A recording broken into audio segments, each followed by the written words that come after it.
O título da mensagem de hoje é Uma Igreja Modelo, e referimos-nos à primeira epístola de Paulo aos Tessalonicenses, no capítulo 1, a partir do versículo 2, quando ele escreve as seguintes palavras com relação à igreja sediada naquela cidade.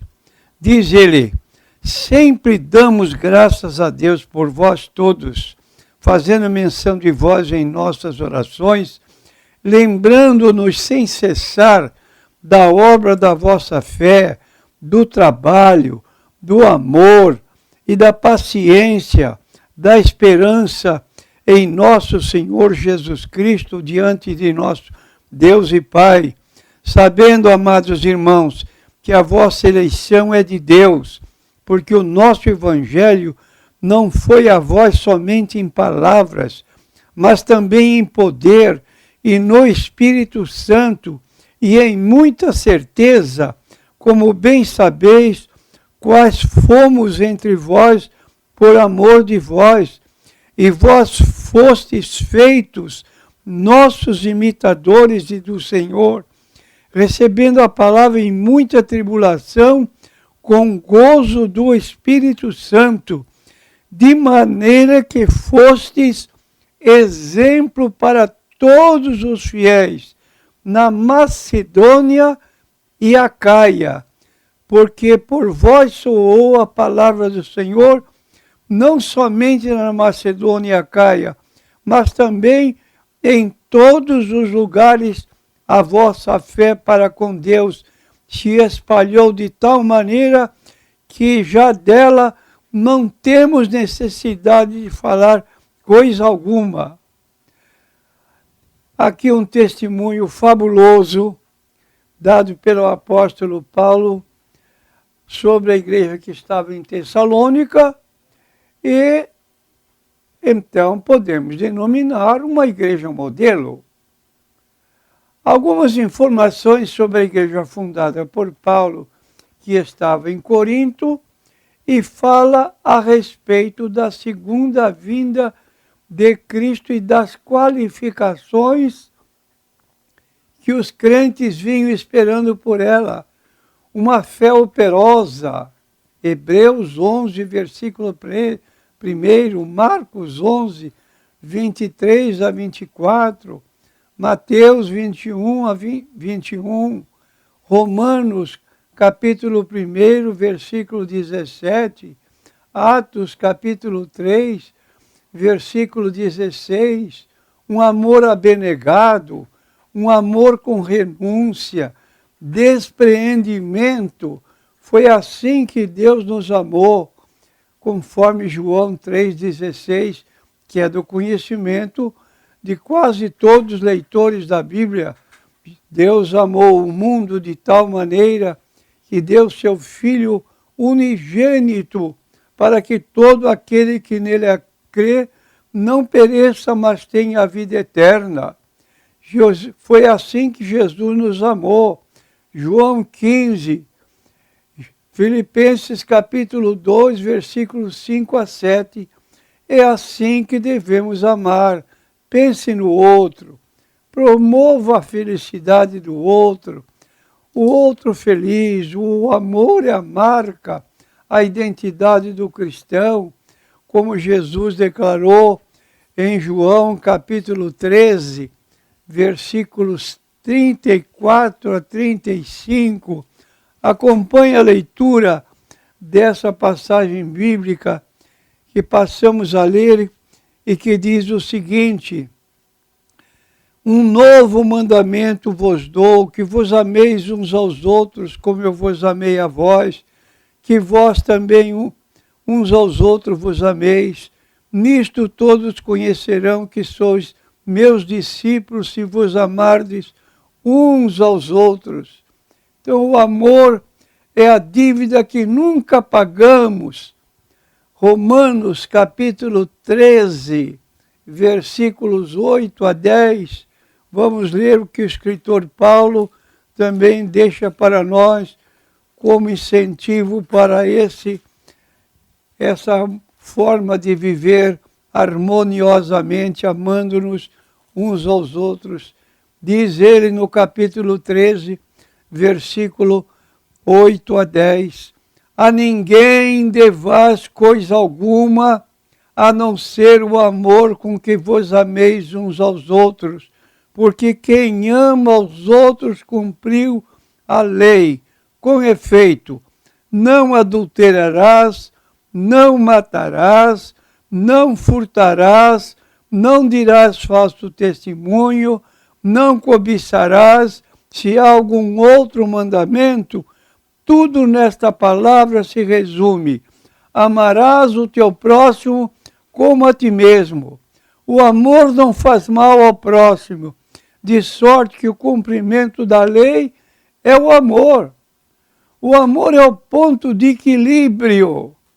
O amor é o vínculo da perfeição.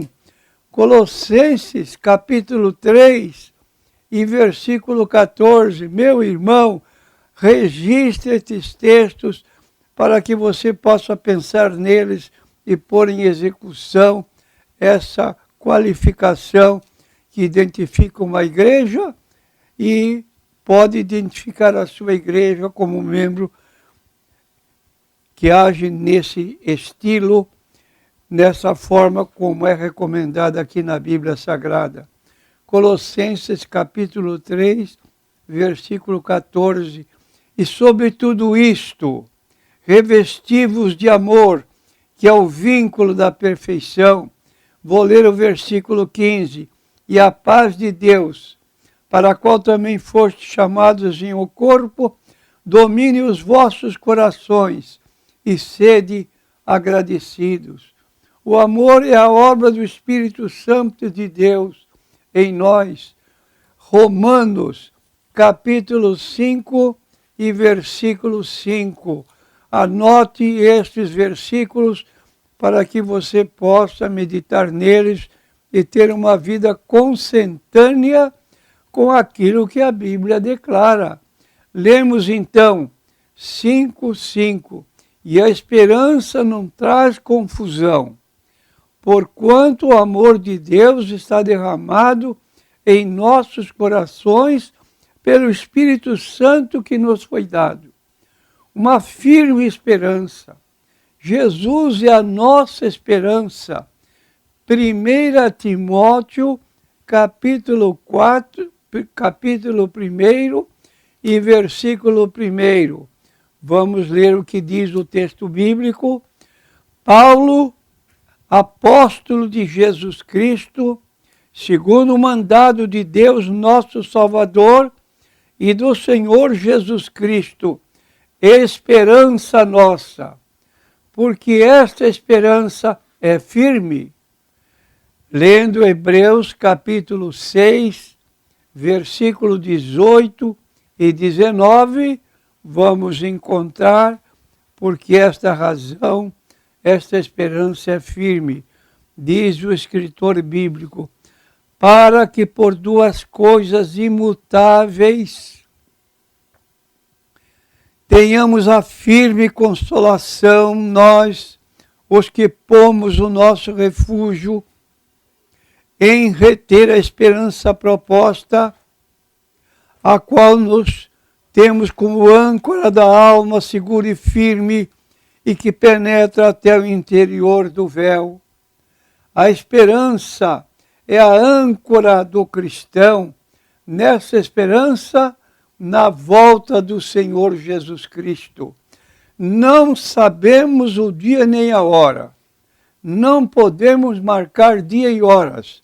Foi o próprio Jesus quem declarou, daquele dia e hora ninguém sabe, mas o dia virá e logo devemos estar preparados para esse evento solene anunciado pelo Senhor Jesus Cristo. E então, 1 Tessalonicenses, capítulo 1, versículo 7, que já lemos, afirma que essa igreja de Tessalônica se tornou modelo, se tornou exemplo, e as razões estão nas suas qualidades segundo o relato que fizemos também do versículo 3. Que tal, meu prezado irmão? A sua igreja tem essa qualificação? É uma igreja modelo? É uma igreja exemplo que está aguardando a volta do Senhor Jesus Cristo? A igreja face aos desafios de hoje. Texto de Apocalipse, capítulo 3, versículos 1 a 13. Vamos ler o que nos diz este livro, o último livro da Bíblia, que aponta aqui 7 igrejas na Ásia, cada qual com uma qualificação. E esta igreja aqui, então, a 5ª igreja da cidade de Sardo, recebeu uma mensagem da parte do Senhor Jesus Cristo. E ao anjo da igreja que está em Sardo escreve: isto diz o que tem os 7 Espíritos de Deus e as 7 estrelas. Eu sei as tuas obras, que tens nome de que vives e estás morto. Que tristeza, não? Sê vigilante, confirma os restantes que estavam para morrer, porque não achei as tuas obras perfeitas diante de Deus. Que diferença da igreja de Tessalonicenses. Igreja modelo, e aqui agora temos uma igreja que tem um nome de que vive e está morto. Lembra-te, pois, do que tens recebido e ouvido, guarda-o, arrepende-te, e se não vigiares, virei sobre ti como um ladrão, e não saberás a que hora sobre ti virei. Mas também tens em Sardo algumas pessoas que não contaminaram seus vestidos, e comigo andarão de branco, porque são dignas disso. O que vencer será vestido de vestes brancas, e de maneira nenhuma arriscarei o seu nome do livro da vida. Confessarei o seu nome diante de meu Pai e diante dos seus anjos. Quem tem ouvido, ouça o que o Espírito Santo diz às igrejas. Aqui está, então, esse texto sobre igrejas que estão recebendo desafios nos dias de hoje. Apocalipse 3, versículos 1 a 13. E temos então aqui outra igreja, chamada Igreja de Filadélfia. No versículo 7, nós temos aqui a declaração: e ao anjo da igreja que está em Filadélfia, escreve isto, diz: o que é santo, o que é verdadeiro, o que tem a chave de Davi, o que abre ninguém fecha, o que fecha ninguém abre. Eu sei as tuas obras, eis que diante de ti pus uma porta aberta, e ninguém a pode fechar, tendo pouca força. Guardaste a minha palavra e não negaste o meu nome. Eis que eu farei aos da sinagoga de Satanás, aos que dizem ser judeus e não são, mas mente. Eis que eu farei que venham e adorem prostrados aos teus pés, e saibam que eu te amo. Como guardaste a palavra da minha paciência, eu também te guardarei da hora da tentação que há de vir sobre todo o mundo, para tentar os que habitam na terra. Eis que venho sem demora. Guarda o que tens, para que ninguém tome a tua coroa. A quem vencer, eu o farei coluna do templo do meu Deus, e dele nunca sairá. E escreverei o seu nome do meu Deus, o nome da cidade do meu Deus, a nova Jerusalém, que desce do céu do meu Deus, e também o meu novo nome. Quem tem ouvidos, ouça o que o Espírito diz às igrejas. Deus aceita a nossa alegria e está fazendo um desafio hoje para nós. Parafraseando o salmista, dizemos: rapazes e donzelas, idosos e crianças, louvem o nome do Senhor. Temos diante de nós uma carta que foi dirigida por Cristo a uma das suas igrejas e queremos crer que esta carta foi dirigida a esta igreja. Assim sendo, vejamos à luz do texto sagrado que o Senhor, o cabeça da igreja, tem a nos dizer nesta hora de tão grande significado. A dedicação de igreja, de Cristo à sua igreja. Foi Ele que a edificou. Mateus 16, versículo 18. E aqui então está dito que o Senhor Jesus é o edificador da sua igreja, conforme lemos nesse texto que passarei a ler. Diz o texto, Mateus 16, versículo 18. Está escrito o seguinte: pois também eu te digo que tu és Pedro, e sobre esta pedra edificarei a minha igreja, e as portas do inferno não prevalecerão contra ela. Ele a conhece, conheço as tuas obras, como já lemos em várias passagens. Ele a guarda, ele a ama profundamente, como lemos em Apocalipse 3 e 9. Ele está presente com a sua igreja. Mateus 28, 19 e 20. Vamos ler o que diz o Senhor Jesus nesta passagem, que não lemos ainda.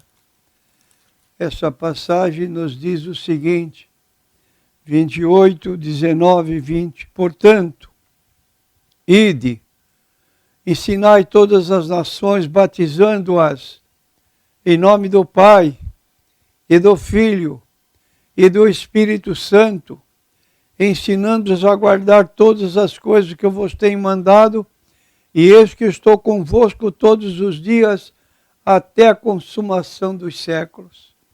É a promessa que Jesus Cristo faz para a sua igreja nos dias atuais.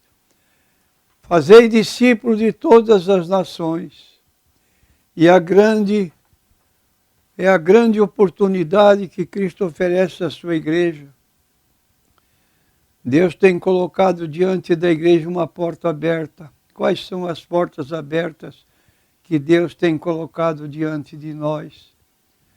Primeira, a pátria que temos é rica, toma quase o continente inteiro, é abençoada, é livre e é aberta para Deus. Temos recursos que nunca houve antes, tais como de transporte que podem nos levar ao outro lado do mundo no espaço de um dia. Nossos sistemas de comunicações nos ligando a qualquer parte do mundo em questão de segundos. Segundo, a nossa época tem muitos privilégios que nunca houve antes, especialmente nos primeiros dias da igreja. Os apóstolos evangelizaram o mundo sem contar com o auxílio do avião, do trem, do automóvel, do asfalto, dos navios modernos que hoje temos, sem as facilidades da energia elétrica, máquina de escrever, computador, sem recursos econômicos, sem as suntuosas catedrais, sem o apoio dos governos. Terceiro, a fidelidade da igreja a Jesus Cristo. Tens pouca força, entretanto guardaste a minha palavra. A Bíblia Sagrada é para nós a nossa única e infalível regra de fé e prática. Vou repetir, a Bíblia Sagrada é para nós a nossa única e infalível regra de fé e prática. Foi escudado na palavra de Deus que Martinho Lutero, em 1517, proclamou o maior movimento da história, Reforma Protestante. Foi ensinando a Bíblia ao povo que João Calvino, em Genebra, lançou as bases do presbiterianismo. A Igreja de Cristo tem que ser fiel em guardar a palavra de Deus. Segundo, não negaste o meu nome. Isto tem sido verdade no testemunho da Igreja de Cristo, que se encontra nos países comunistas, por sua fidelidade em confessar o nome do Senhor. O poeta sacro cantou esta verdade, Hinos 363, para estes que confessam o seu nome, a despeito das consequências que estas possam trazer, Cristo fez uma gloriosa promessa, que está em Mateus, capítulo 10 e versículo 32. Vamos ver o que diz o texto bíblico. Diz o texto bíblico da seguinte forma: portanto, qualquer que me confessar diante dos homens, eu confessarei diante de meu Pai, que está nos céus. A igreja é chamada para ser fiel ao seu cabeça, ao seu Salvador e Senhor. Conclusão, Cristo conclui esta carta tão importante com estas 3 solenes lembretes, uma exortação, guarda o que tens, uma promessa gloriosa, qual venho sem demora, uma recompensa ao vencedor. Hoje somos convidados a seguir o exemplo deixado por esta comunidade, para que sejamos fiéis àquele que nos chamou, confessando em todos os lugares o seu santo nome, ser membro da igreja, conforme Romanos, capítulo 10, versículo 9 e 10, onde nós lemos o seguinte, Romanos, capítulo 10, versículos 9 e 10, diz o texto bíblico: a saber, se com tua boca confessares ao Senhor Jesus, e em teu coração creres que Deus o ressuscitou dos mortos, serás salvo, visto que com o coração se crê para a justiça, e com a boca se faz confissão para a salvação. Porque a Escritura diz, todo aquele que nele crer não será confundido. Portanto, não há diferença entre judeu e grego, porque o mesmo é o Senhor de todos, rico para com todos que o invocam, porque todo aquele que invocar o nome do Senhor será salvo. Mas uma pergunta é feita: como, pois, invocarão aquele em que não creram? Como crerão naquele de quem não ouviram? Como virão se não há quem pregue? Como pregarão se não forem enviados? Felizes, quão formosos são os pés dos que anunciam a paz, dos que anunciam coisas boas, mas nem todos obedecem ao Evangelho, pois Isaías diz, Senhor, quem creu na nossa pregação? De sorte que a fé é pelo ouvir a palavra de Deus. Mas digo, porventura não ouviram? Sim, por certo, pois toda a terra saiu a voz deles, as suas palavras até os confins do mundo. Aí está, meus irmãos, ser membro é testemunho. Tornar-se membro da igreja é um testemunho público da fé em Jesus Cristo e do compromisso com Ele. É não envergonhar-se de Jesus Cristo diante dos homens, para que o Senhor não se vergonhe diante de nós, diante do Pai. É um testemunho da crença que temos no Pai e no Filho. É estar ligado no céu, é estar em comunhão com o povo de Deus e com o Senhor.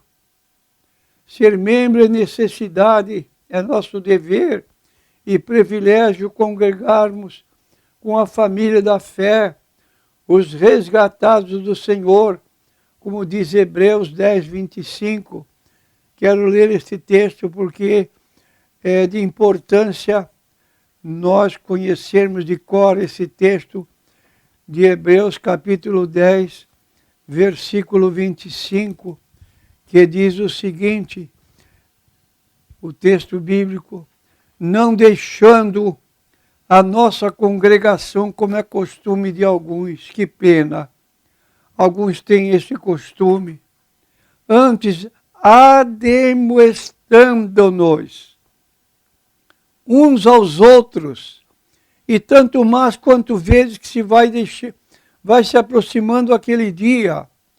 Versículo 26, porque se pecarmos voluntariamente, depois de recebermos o conhecimento da verdade, mas não resta mais sacrifício pelos pecados, mas uma certa expectação horrível de juízo e a dor de fogo que há de devorar os adversários. Quebrantando alguém a lei de Moisés, morre sem misericórdia, só pela palavra de 2 ou 3 testemunhas. De quanto maior castigo cuidais vós, será julgado merecedor aquele que pisar o Filho de Deus, tiver por profano o sangue da nova aliança com que foi santificado, e fizer agravo ao Espírito da graça, porque bem conhecemos aquele que disse: minha é a vingança, eu darei a recompensa do Senhor. O Senhor julgará o seu povo, e horrenda coisa é cair na mão de um Deus vivo. Que jamais ocorra isso com qualquer dos nossos ouvintes. Não fomos criados por Deus para o isolamento, o individualismo. Fazer parte do meio, do grupo, é uma necessidade do ser humano. Salmo 133. Quem é que poderia recitar de cor este salmo? Parece que todos conhecem de cor. E é um salmo repetitivo frequentemente nas igrejas, mas como pode ser que alguém não se lembre? Está aqui no Salmo 133, essa palavra: oh, quão bom e quão suave é que os irmãos vivem em união. É como óleo precioso sobre a cabeça que desce sobre a barba de Arão e que desce a orla do seu vestido, como orvalho de Hermão que desce sobre os montes de Sião, porque ali o Senhor ordena a bênção e a vida para sempre. Que tal, irmão? É a forma como estamos vivendo em nossas igrejas. Ser membro é privilégio. Como membros da igreja, na qualidade de comungantes, passamos a fazer parte dos meios da graça. Comungantes significa sermos participantes da mesa do Senhor, da ceia do Senhor, como diz o texto bíblico em 1 Coríntios 11, 23 a 26. Como membros da igreja, temos oportunidade de exercer os dons que o Pai nos concedeu para a edificação do corpo de Cristo. Sem sombra de dúvida, a igreja é o corpo de Cristo, e fazer parte delas constitui-se o maior privilégio. Nem todos que estão na igreja são de fato de Cristo, mas os que são de Cristo estão na igreja. Conclusão: ser membro da igreja de Cristo, que inaudito, que rico privilégio. Caso você não tenha tomado essa decisão, meu prezado ouvinte, faça-o quanto antes. Não seja apenas um ouvinte. Seja membro da igreja, seja pessoa que tem prazer, alegria, como disse o salmista: alegrei-me quando me disseram, vamos à casa do Senhor. Você sente a alegria de estar presente na casa de Deus? Sente na casa de Deus?